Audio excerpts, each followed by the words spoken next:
saldando todas las deudas que la Argentina tiene. Que Dios nos ayude. Bueno, ¿cómo le va, Morando? Johnito, ¿cómo estamos? Bienvenido, señor. ¿Cómo andamos, Johnny? Estoy muy contento con esta mesa. Feliz, porque tengo amigos, tengo políticos que respeto mucho, periodistas. José, querido, ¿todo bien? ¿Cómo estás, Johnny? Un lujo tenerte en serio, ¿eh? Gracias. Un placer. José Eduardo Abadi, Graciela Ocaña, bienvenida. ¿Qué tal? Buenas ¿Todo noches. bien? ¿Todo y el amigo bien? Claudio Saboya. Johnny, chicos. ¿Todo tranquilo? Muy bien. Bueno, un montón para hablar. Primero, no voy a ir al caso Nancy en particular, porque ya lo vieron en todos lados, pero ¿qué les genera tanta virulencia, tanta violencia social? Arrancá vos si querés, Graciela. Y la verdad que te conmueve, ¿no? Porque aparte un femicidio más, creamos, como vos dijiste en tu editorial, estructuras, pero no podemos resolver el problema, porque no nos abocamos a resolverlo. Y me parece que ahí está el tema de políticas públicas con fondos, presupuestos que no se ejecutan, con cuestiones que son solamente títulos, pero que no se va al centro. Y después la impunidad, porque en definitiva este señor quizás tendría que estar preso y Sin no duda. estar en la calle. De hecho, tenía una causa por homicidio, ¿no? En realidad, Así es. claro, era exceso de legítima defensa. En ese momento se supone que cumplió la pena, pero bueno. Pero voy más a lo profundo, José. ¿Qué Claro. está pasando con la descomposición social, no? Bueno, creo que en gran parte tiene que ver con lo que decía acá ella, ¿no?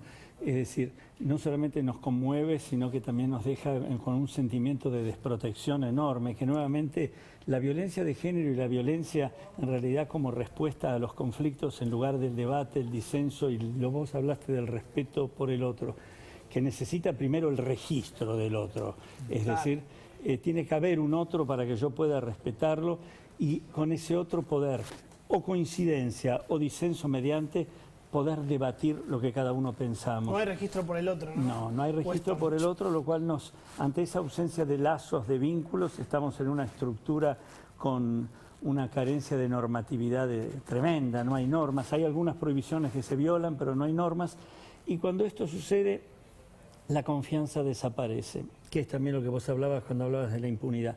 La confianza desaparece y allí entonces lo que viene, que es la desesperanza, lo que llamamos el aislamiento, el blindaje, aislamiento por blindaje, porque estamos solos.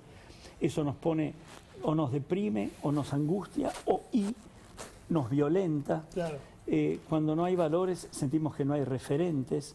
Y entonces cuando la violencia predomina en el ejercicio de las relaciones de uno con el otro, lo que estamos es siendo todos condenados. Y además el Estado está llegando tarde siempre. Digo, Rosario, ola de asesinato, mandan 400 gendarmes tarde. La Matanza, el otro día mataron al kiosquero, ahí recién mandan a la gendarmería. Ahora de vuelta. Quilmes, lo mismo. Quilmes. No, pero hay algo en lo que decía Graciela que es interesante, porque no es solamente la subejecución de ese presupuesto, sino el cómo se gasta, que es algo que vos venías resaltando en el último tiempo. Claro. Digo, el tema es cómo se gasta ese dinero, que quizás es mucho, pero termina o 1.500 subejecutado. palos. Por eso. El Ministerio de la Mujer. No es solo la subejecución, sino para qué se está usando ese dinero, la eficientización de eso. ¿Cómo se está utilizando? Y no se utiliza adecuadamente en políticas activas, sino que se utiliza, qué sé yo, no sé, en comprar cosas que no tienen que ver con el sentido de para qué para qué estás al frente de ese ministerio. Claro. Claudio, y ya te pregunto por lo de Cristina, que es un tema que No, trae Graciela. comparto absolutamente. Vos te acordás que el juez de la Corte Fayt, Carlos Fayt, tenía una frase tremenda que era: en Argentina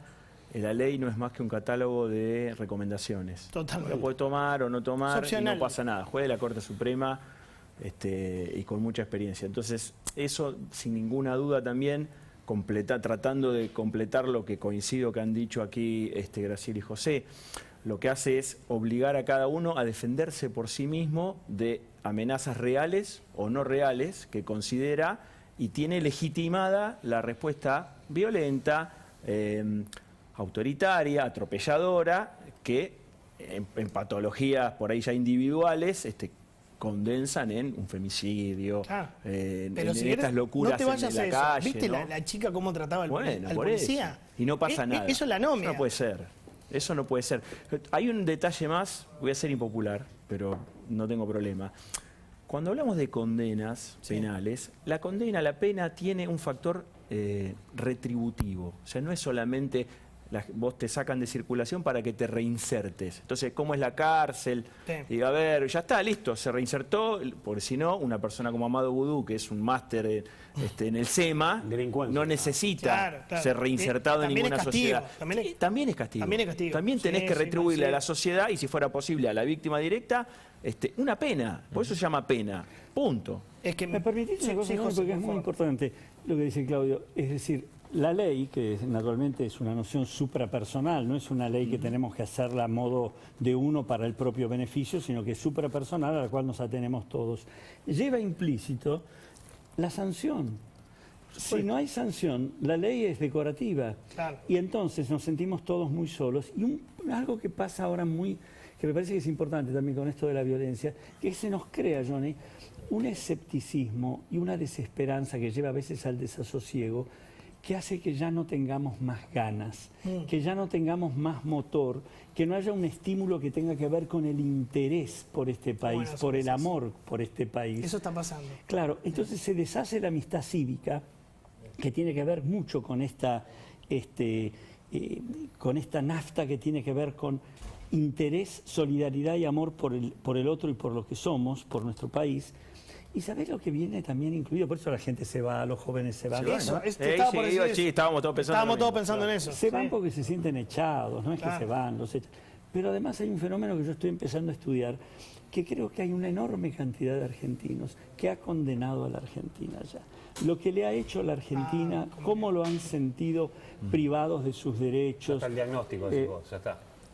Han hecho el diagnóstico, la han condenado porque ha sido engañada, ha sido decepcionada, ha sido traicionada, se han quebrado, como dice Johnny, los valores, y entonces hay una condena a la Argentina que tiene que ver con el me voy, pero es una condena que te saca las ganas de reconstruir, es decir, game over, Claro. el partido. Yo te quería- Eso cuando te le pasa a un preguntar pibe, eso. sí, Cuando lo quitas. se acaba la nafta social, que vos decías, ¿no? Claro. Esta nafta que te gana de vivir en un país, de trabajar, de crecer, de progresar, de no enfrentar a un policía. ¿Cómo haces para restituir esa nafta? ¿Cómo llenás el tanque de una sociedad? ¿Cómo construís nuevamente una comunidad? ¿Cómo, lo que decías vos, Johnny, es cómo logramos ir ladrillo por ladrillo creando de nuevo confianza? Yo creo que hay una cultura cotidiana que hay que reformular completamente.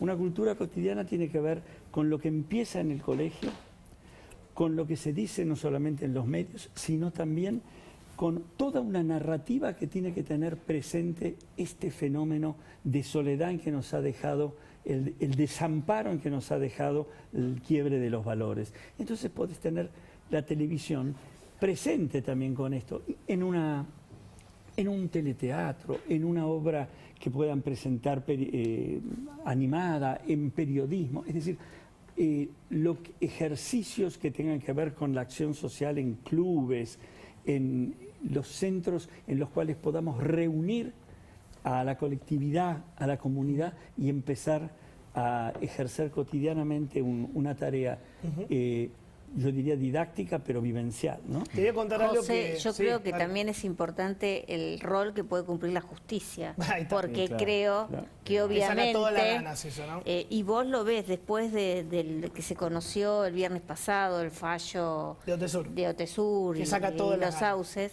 Claro. mucha gente sí te dice, no se puede hacer nada, ¿Sabes que digamos. yo pensaba en vos? Más Pensé que... en vos, en Carrió, en Stolbizer, Que siempre denuncian, en claro. Oliveto, en Sube, y yo digo, la gente que denuncia, que está toda la vida denunciando hechos de Debe ser muy corrupción, difícil, ¿qué siente cuando ve que vienen tres jueces y dicen, no hay delito? Además de todo el Lo vamos a laburo, juicio, las no hay pruebas, delito. y después que se caiga la causa.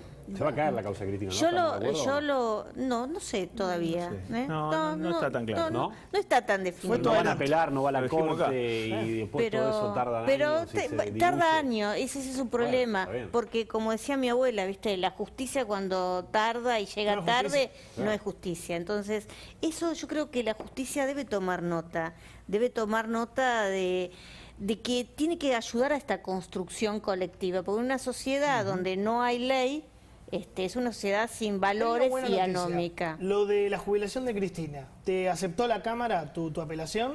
La Cámara tomó corrió vista al ANSES de los distintos argumentos que presentamos y por lo tanto el fallo todavía no está firme, lo cual ya es una buena noticia. Es Estamos decir, hablando de que la Cristina- jubilación de Cristina Fernández de Kirchner, que en este mes va a ser a 3.200.000, O sea, ya los no jubilados más 2,5 29, millones. no, Se actualiza. se actualiza. $15.000. Exactamente. Claro. 3.200.000. 200.000 Wow. no está firme y por lo tanto si bien. la directora del ANSES insiste en pagar sin tener una sentencia firme como le pasa a los jubilados, claro, ¿no? Que sin seguro. sentencia firme no pueden cobrar los distintos juicios que le hace al ANSES reclamando tarda y por tarda, los aportes. Pero pará, ¿no? recién Abadi decía, te saca la nafta. Escuchá un jubilado que gana 29.000 en la mínima. A partir Ahora de va a subir. ahora, Ahora 29.000. El jubilado que nos está escuchando y gana 29.000, poneme la placa de Cristina, sacame a mí, poné la placa de Cristina. Está bien, esta sirve. ¿Qué siente cuando ve esto? 3.200.000 pesos. Y mucho dolor, Johnny, Y porque claro. es parte de esa violencia que recibe. ¿Por qué no le alcanza esos 29.000 pesos para vivir? Además, fíjate que es al 110 revés que jubilaciones. en todo el sistema Y jubilatorio pensá argentino. que 3 de cada 4 jubilados gana la mínima, Johnny. Son pero 110 En jubilaciones. general, un jubilado gana mucho menos de lo que ganaba cuando trabajaba, ¿correcto? Claro. En Obvio. este caso es al revés. Cristina, que está jubilada, gana 10 veces más que el presidente. Claro. Lo cual Así es es. insólito, además. A ver, Porque ¿qué gana más? 2 prestaciones que no No, está corresponden. claro. Porque Poneme, son 100 salarios mínimos, 84 salarios docentes mínimos, 64 salarios de un policía bonaerense, qué bien Cristina, y 53 salarios de un enfermero. Así es, Wow. eso es parte de esa violencia. Pero lo bueno es que nos aceptaron, quiero agradecer también al grupo de abogados que nos ha ayudado en la presentación de esta apelación de un tema muy particular como es la seguridad social, que son abogados en acción y vamos a seguir peleando fuertemente para sostener esto y que esta injusticia que significa que Cristina cobre lo que no le corresponde, en definitiva la Corte lo anule. Y el ¿no? retroactivo, Una hay un cosita. retroactivo también, ¿no? ¿Hay Porque uno? habían 120 millones. un retroactivo. Hay un Sí, retroactivo también. está el retroactivo, Eso sí. exactamente. Eso Está sí. todo depende de lo mismo, no ha quedado nada firme. Pasa en muchos casos, pero no me acuerdo de los diputados, pero es raro que un expresidente cobre más que un presidente en ejercicio. Bueno, porque ella De está hecho, cada cobrando 10 veces más, dos Alberto. prestaciones. Está bueno. Le que hubiera Ah, claro, correspondido ¿cuánto una. cobraría? El Un millón y Néstor, medio, ponele. Sí cobra más, porque en realidad es el sueldo equivalente a un juez de la Por Corte, eso. que es superior a Sí, cualquier es cargo ejecutivo y por supuesto legislativo. Hay un punto importante. Cuando la justicia queda aplastada, uno de los sentimientos que vos preguntabas es que la gente se siente burlada. No olvidemos la sensación de sentirse burlado. Así es. Podemos Muy pensar vos, triste, Graciela. Cuando sí. hace esto, se están burlando. ¿Y sabes lo que provoca la burla? No. Violencia y humillación. Bronca y humillación. Y humillación. Y la humillación es un tobogán a la Sí, depresión. pero aparte Está bien lo que decís. es una bomba nuclear a todo el sistema democrático que con tanto esfuerzo tratamos de levantar como sea, porque pensá que, para que en el caso concreto de las jubilaciones de Cristina, fue posible gracias a dos funcionarios que puso ella. Raberta. Entonces ya es Fernández Raberta en el ANSES Sí. y el señor Zanini en la Procuración Ah, General claro, del Tesoro, Zanini. que fue el primero que dijo que la ordenanza en la época de Mauricio Macri, que había prohibido esto, estaba mal, entonces había que preguntarle al ANSES. El ANSES, la funcionaria le puso Cristina y dice Lo, sí. lo lindo que después parece Cristina dice que la un lapicera la tiene chiste. Alberto. Bueno. Ahí queda demostrada que la lapicera la Sí, tiene por ella. supuesto, ¿no? Del sobreseimiento, vos lo adelantaste. La semana pasada viniste con la mala noticia. No te creíamos nada. Pasó. Pasó. ¿Y ahora cómo sigue? Pasó, ahora tenemos que esperar a que el fiscal Velasco, la semana que viene seguramente lo va a hacer, apele ese sobreseimiento, tal como él había anticipado, se había opuesto a que esta decisión fuera tomada, y eso tiene que llegar a la Cámara de Casación, que el año que viene ya directamente, y hay que ver cómo queda conformada la sala de la Cámara de Casación Antes de que tome Casación, esto. Casación no va a fallar ante la feria, está claro. Eso queda para el año No, que de viene, ninguna o sea, manera, no va ni a llegar antes Ni de a la leer, feria claro. de Casación. No. Salario A su que vez, viene. Casación tiene que definir quién va a ser el presidente el año que viene y según quién sea presidente, no tiene sala, entonces Claro. muy posiblemente el doctor Petrone, que integra la sala que debería El famoso revisar Petrone, eso. que Cristina lo... Que Cristina, por algo que no sabemos, le apuntaba al doctor Petrone esto. en su, Sabía, en su Cristina. rara audiencia de la otra causa por la que fue también sobreseída sin Futura. juicio, que fue, por eso. Entonces, recién el año que viene veremos qué pasa, pero acá es clave la presión social. Desgraciadamente no es nuestra tarea ni como periodistas ni como ciudadanos, pero es clave no olvidar, seguir, mantener, movilizarse, participar. Hablando de presión social, hay una campaña, creo que tuya, de change.org, que está buena. Sí, que está pidiendo... Tiene muchas firmas, no sé cuántas ahora. Exactamente. No es change.org, ¿no? Change.org. Cambio en Ahí inglés. está. Exacto. Ahí está. Presidenta Fernández no se consagra la impunidad.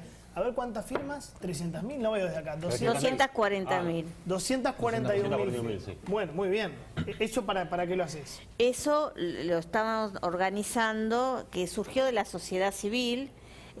Básicamente es para elevar una petición, si bien por supuesto no es vinculante, pero es un poco esa presión Mostrar el social, descontento social. exactamente, de muchos argentinos que quieren justicia, digamos, Claro. quieren que haya un juicio oral y público donde se ventilen las pruebas y sobre esas pruebas y testimonios se decida la inocencia o la culpabilidad, pero sobre una realidad, no sobre un estratagema. Es que estamos ante una justicia que nos juzga. Entonces, exactamente, ya, lo empezamos ¿para qué a la ver con tenemos? Cunitas, la causa Cunitas, Eso donde fue también, vergonzoso. bueno, esa fue la primera, donde se introdujo pruebas que cuando vos vas a las pruebas que se introdujeron, Quedan muestran sobreprecio, ¿no? que hay sobreprecios, porque dice que los precios de fábrica eran del kit famoso, creo que era algo así como 2.800 pesos, mira de qué estamos hablando, En ese momento, y ¿no? el Estado lo pagó 7.500 pesos. Entonces, Claro. obviamente que había sobreprecios. Claro. Después podés discutir cuál era el precio más Yo conveniente, nunca me pero olvido seguro no que 7.500. se lo compraron una inmobiliaria, ¿no? Que eso lo Sí, hacía claro. una inmobiliaria. hacía Una cunas. inmobiliaria, Pero bueno, exactamente. que no es menor.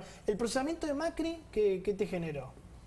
Me parece que, bueno, que es una, viste, ya lo esperábamos. El juez Baba me parece que no tiene calidad ni para actuar en la causa, porque obviamente es fácil. Son hechos que se produjeron en el sur, nadie tiene competencia en Dolores, en todo caso sería la ciudad de Buenos Aires o Mar del Plata. Son estas causas armadas por el kirchnerismo que quiere demostrar también que somos todos iguales. Entonces, si ellos hacen las cosas mal, los otros también. Y esto, la verdad, podemos discutir el papel de la inteligencia, y yo he sido víctima de escuchas y de operaciones de inteligencia y detesto todo eso, pero hay que discutir seriamente los temas. Bueno, yo me acuerdo, el otro día contábamos las carpetas que aparecieron en la casa de Cristina, ¿no? Bueno, por ejemplo, esas eran reales. Tengo algo acá que me parece muy interesante, acá o acá, acá. Y el mundo se detuvo, del doctor José Eduardo Abadi, también está Patricia Faur y Bárbara Abadi. Bárbara es tu hija, ¿no? Es mi hija. El mundo se detuvo.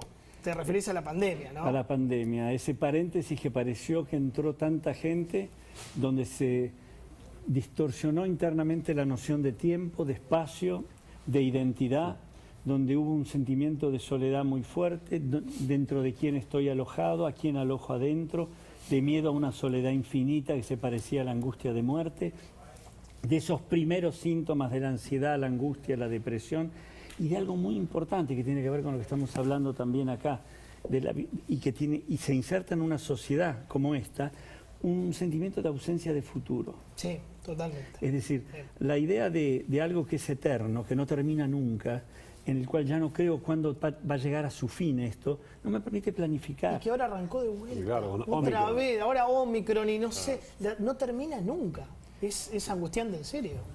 Bueno, ¿O está mal lo que digo? no, podemos decir que es muy larga, que tiene rebrotes, que habrá que seguir luchando Claro. del modo adecuado, científico que corresponde, y como ha sucedido en la humanidad en otros En algún tiempos, momento termina. vamos a lograr Que también... pase, claro. Sí, Vos sos por suerte- crítico de cómo se trató en los medios de comunicación el tema. Alguna vez lo charlamos esto. Sí, yo creo que hay que tener cuidado con la narrativa que se dice, no por culpa de los medios, quiero aclarar. Sí, sí. Digo que en un primer momento, ante el intento de eventualmente de dar información y la gente quería ver todo porque cree que la gente que ver es controlar, imaginar.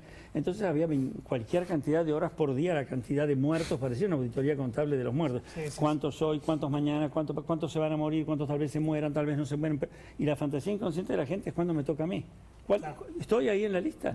Y eso Bueno, genera pánico. angustia, es decir, Pasa que genera pánico. hablando también en lo que decís. Y del lo que hay, libro. perdón, pero lo que hay que instalar en la gente para que se pueda defender bien, y lo he venido diciendo hace mucho en todos los medios, es el miedo útil. Claro. El miedo Que no útil es pánico, bueno. No, evita el pánico inútil. Miedo útil no es pánico. ¿Miedo útil no se llama prevención? Miedo útil se llama poder mirar con la mayor objetividad posible la situación que tenemos que enfrentar para, dimensionando el peligro, elegir las herramientas adecuadas. El miedo útil es patrimonio de los valientes. Claro. Solamente se puede ser valiente si tengo miedo y lo enfrento. Como decía Patton, polémico general americano, el coraje es simplemente aguantarse el miedo 5 minutos más que el otro. Es verdad, es verdad. ¿Y por qué le dedicaste un capítulo especialmente al tema de la muerte? Porque la muerte ha sido crucial, no solamente en el durante, sino lo que nos ha dejado ahora. Y yo les pregunto a Claudio, a vos, a todos ustedes, ¿alguna vez escucharon más veces la palabra muerte que en este año y medio? Nunca. Es decir, que el abstracto... Convivimos con la muerte. Claro, Sí. es decir, para nosotros, para la fantasía de la gente, la muerte sabemos que existe, pero no creemos en ella. Le sucederá a otros, qué pena. Inclusive en una sociedad donde creía el sujeto de la razón que era omnipotente e invulnerable, pensaron que prontito, no se podía decir, ya llegará la pastilla de la inmortalidad, cualquier cosa. Bueno, este virus ínfimo, pequeño, insignificante, allá en China, murciélago, puso en Se jaque. hizo pelota. Nos mostró que la omnipotencia y la invulnerabilidad son fantasías, pertenecen al imaginario. Y que la muerte no solamente sé que existe, sino que creo que existe. Y esto nos pone en un gran desafío. Y si la convertimos en una parte de lo que es nuestra condición de sujetos vivos, y si en lugar de estar enfrentada adquirimos una sabiduría donde la muerte es parte del hecho de que nosotros pertenecemos a este universo y a esta naturaleza. ¿Vos creés, en función de lo que decís, que nos cambió algo a todos? Digo, más allá del que se muda al interior a trabajar y tiene una vida más tranquila o se dio cuenta de cosas que no se daba cuenta, ¿la pandemia nos hizo algún cambio para mejor o ya nos olvidamos todo y estamos viendo igual de mal que antes? Me gusta tu pregunta. Yo creo que la pandemia nos da la posibilidad de en varios aspectos mejorar, a condición de que hagamos conciencia de ella, de que trabajemos al respecto, que lo que nos parece que deseamos que cambie lo convirtamos en lo que quiero que cambie, voluntad mediante, que haya una... Entonces así probablemente... Es decir, la pandemia sola no va